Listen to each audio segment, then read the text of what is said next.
សុភ័ក្រគឺជាសន្តិសុខថ្មីម្នាក់ដែលត្រូវបានគេចាត់ឲ្យទៅយាមនៅអគារពាណិជ្ជកម្មដ៏ខ្ពស់មួយកណ្ដាលក្រុងដែលទើបតែសាងសង់រួចប៉ុន្តែមិនទាន់មានក្រុមហ៊ុនចូលមកជួលនៅឡើយអគារនេះមានកម្ពស់30ជាន់ប៉ុន្តែយប់នោះសុភ័ក្រត្រូវបានប្រធានក្រុមប្រាប់ថាយាមតែជាន់ដីនិងត្រួតពិនិត្យតាមកាមេរ៉ាសុវត្ថិភាពបានហើយកុំឡើងទៅជាន់ទី21ឲ្យសោះទោះមានរឿងអ្វីក៏ដោយម៉ោង1អធ្រាត្រសញ្ញាចម្លែកសុភ័ក្រអង្គុយក្នុងបន្ទប់បញ្ជាសម្លឹងមើលអេក្រង់កាមេរ៉ារាប់សិបភាពស្ងាត់ជ្រងំធ្វើឲ្យគេឮសំបីតែសំឡេងដង្ហើមខ្លួនឯងស្រាប់តែពន្លឺភ្លើងសញ្ញាចណ្ដារយន្តបានលោតឡើងចណ្ដារយន្តលេខ4កំពុងតែរំកិលឡើងទៅលើដោយខ្លួនឯងវាឈប់នៅជាន់ទី21សុភ័ក្របើកភ្នែកធំសម្លឹងមើលអេក្រង់កាមេរ៉ានៅក្នុងចណ្ដារយន្តប៉ុន្តែវាងងឹតស្លុបមើលអ្វីមិនឃើញឡើយ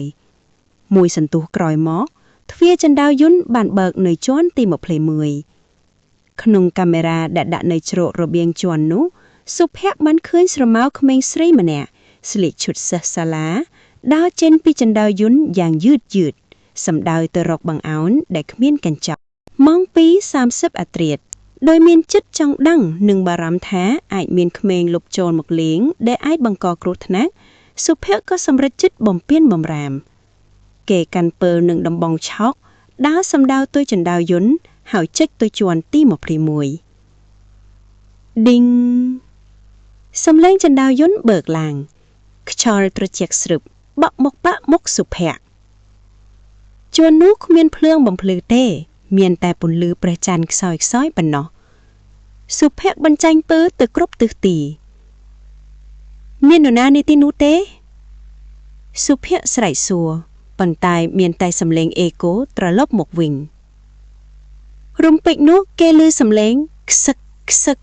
ដូចជាមនុស្សកំពុងយំចេញពីជ្រុងម្ខាងសុភ័ក្រដើរទៅជិតឃើញក្មេងស្រីម្នាក់អង្គុយបាយខ្នងប្អូនស្រីយប់ហើយហេតុអ្វីមកនៅទីនេះគ្រោះថ្នាក់ណាស់សុភ័ក្រដាក់ដៃលើស្មារបស់នាងភាពពិតដរុនធុតពេលដាក់ដៃរបស់គេប៉ះស្មាគេមានអារម្មណ៍ថាស្មានោះទន់ជ្រាយដូចជាគ្មានឆ្អឹងក្មេងស្រីនោះងាកមកវិញយឺតប៉ុន្តែអ្វីដែលសុភ័ក្រឃើញមិនមែនជាមុខមនុស្សទេផ្ទៃមុខរបស់នាងរលួយខ្លោចខ្មៅភ្នែកម្ខាងលយចេញមកក្រៅហើយនាងនិយាយទាំងសំឡេងញ័រថាពូជួយរកក្បាលក្មួយផងក្មួយធ្លាក់ពីទីនេះកាលពីឆ្នាំមុនសុភ័ក្រភ័យខ្លាំងពេករហូតដួលផ្ងាក្រោយគេព្យាយាមរត់ទៅចណ្ដារយន្តប៉ុន្តែចណ្ដារយន្តមិនដំណើរការគេក៏សម្រេចចិត្តរត់ចុះតាមចណ្ដារជឿនគេរត់ពីជាន់ទី21ចុះមក20 19 18ប៉ុន្តែមិនថាគេរត់យូរប៉ុណ្ណាក៏ដោយ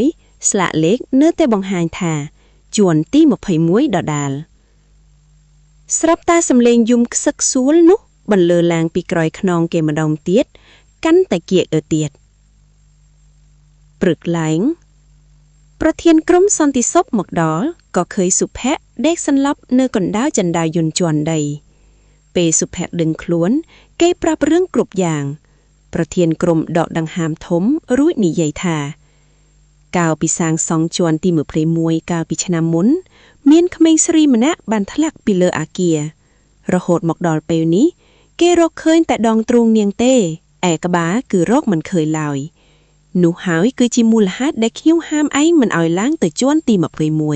21សុភ័ក្រងាកទៅមើលកញ្ចក់ក៏ឃើញមានស្នាមប្រឡាក់ឈាមជារូបដៃក្មេងម្នាក់នៅលើស្មារបស់គេ